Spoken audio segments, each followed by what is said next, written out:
Here we are, Solstice of Heroes 2020. So if you want some nice armor with some nice glowy bits, then you've come to the right place. Now what I'm going to do in this video is go over the Warlock requirements for upgrading all of your Solstice armor, and also hints and tips on how you can get things done perhaps a bit more quickly rather than trying to do everything at an individual level. First things first, you need to go and see Eva Levante in the tower. She will give you your first set, your renewed set, and when you want to upgrade it after completing all of the objectives, you bring it back to her and then she'll give you the next one. Don't forget you need to wear the armor that you're upgrading. It can't just be like in your Guardian's inventory, it has to be equipped and worn, so otherwise you won't get any progress on it, so don't forget that. Now a lot of the requirements for upgrading the armor include getting these elemental orbs, so there's a few things you need to know about them first of all. Now the type of orb that is dropped is dependent on the kind of energy that killed it. So a void kill will drop a void orb, an arc kill will drop an arc orb, and solar will drop a solar orb. Now if you kill it with a kinetic weapon, which obviously has no elemental affinity, it'll default to dropping what subclass you are at the time. So dependent if you're a void subclass and you shoot with a kinetic weapon, it'll drop a void orb. Another neat thing to remember is that if you pick up 30 elemental orbs, it'll give you a buff for 30 seconds, and the buff is different depending on what kind of orbs you picked up. So if you picked up 30 solar orbs, it'll give you double solar super duration, which is pretty cool, and it'll also add in extra solar damage, which has an area of effect. The arc buff has actually got quite a lot going for it. It increases your movement speed, it increases damage to melee and sword attacks, it gives your sword ammo regeneration, that's pretty cool, and of course it doubles the super duration as well. The void one's really interesting because it'll give you true sight, so you can look through walls and things like that, and invisibility when crouched. It'll give you faster ability regen, and like I said, it'll double the duration of your void super. So that's a nice thing to keep in mind. Now once you've completed all the steps to upgrade your renewed, you'll go to the Majestic. And once you've got the Majestic set, and you're in the middle of upgrading that, you can then purchase the glows from Eververse. Now a lot of people aren't happy with the pricing of these. It's 1,500 silver to buy a bundle for each character, so you can see here it's for the Warlock, or it's 6,000 brightness to buy the bundle, which is basically the glows for each individual armor piece. Well, yes, it is probably quite expensive, but there you go, that's what it is. Okay, so with those basics out of the way that apply to every single class, we're going to have a look first of all at the Warlock to see how we can get the upgrades done and perhaps a quicker way to do it. Now I want to give a shout out here to Chinigan and Seraphim Angels over on the Discord server there for Safe Haven, because they've done a fantastic job of collating all this information together. So I'm going to leave a link in the description below if you want to go and have a look at that yourself. So let's look at the Warlock renewed set first of all. Now my advice to you is not to do it per piece, so don't think I'm going to do my gauntlets now and then I'm going to do my helmet and then I'm going to do my chest and then I'm going to do my legs. It's going to take you a long time if you think about it that way. It's best to multitask and think of it in regard to what activities will get things done quicker. So in the EAZ for your renewed set for your Warlock, you can see we can get things done for your helmet, which is completing one EAZ run, opening 10 Solstice packages, that's for your chest armor, and defeating 50 enemies with a void subclass for your boots. So you can see those 3 different armor pieces will get things done if you concentrate on the European aerial zone.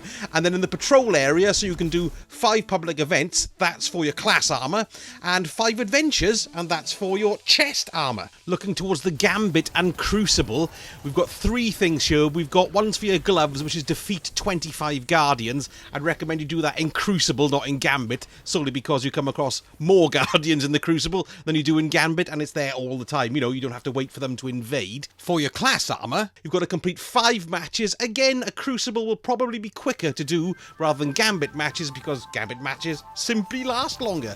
And finally, collecting 100 Arc Orbs, that's for your chest piece. I do that in a Gambit match because there's more enemies to kill. And don't forget, it has to be a standard Gambit match. It can't be a Gambit Prime match, because you don't drop orbs in a Gambit Prime match. Oh, and also, in the survival playlists as well, they don't drop orbs either. So bear that in mind.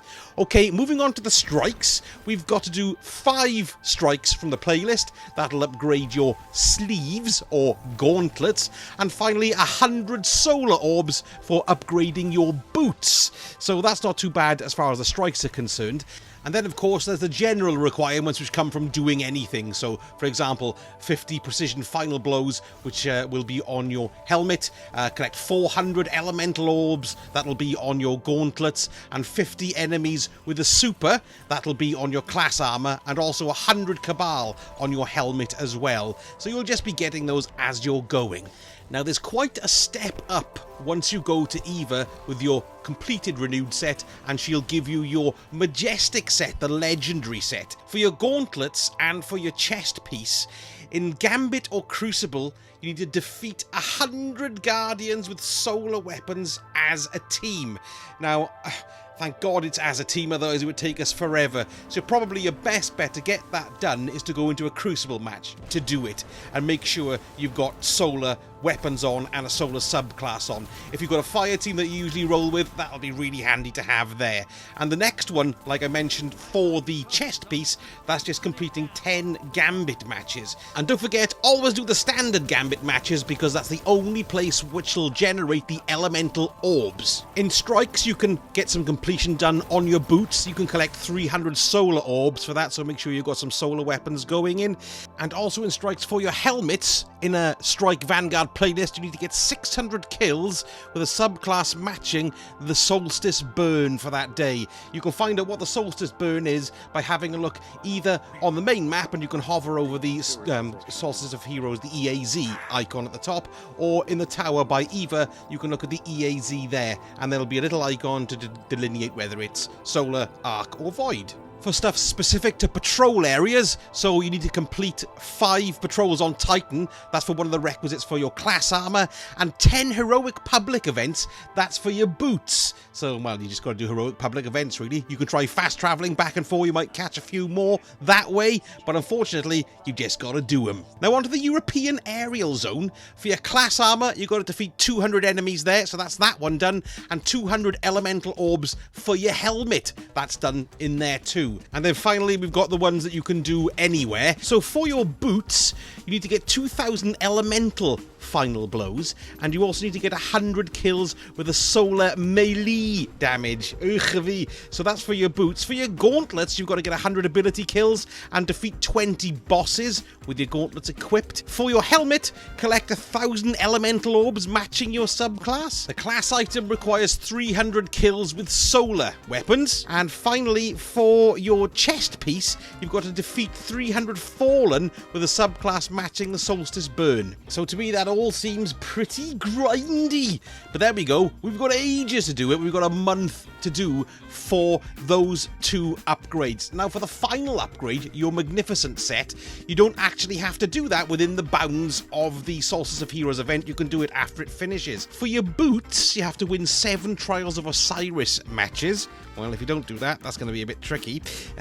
For your gauntlets, you've got to complete a Nightmare Hunt. For your helmet, you've got to complete a Master Nightfall. Oh, here's a whopper. Look, you've got to complete the Pit of Heresy for your chest piece. Wit, oh my god. And finally, for your class armor, you've got to do 3 Altars of Sorrow's final bosses. That was not so bad, but I think you'd agree it's pretty grindy for an armor set, no doubt. I mean, it does look very pretty. I mean, just look at it. And the white glow that comes with the completion of each part of the Magnificent set looks very nice too. But anyway, let me know in the comments how far you're going to go with your Warlock.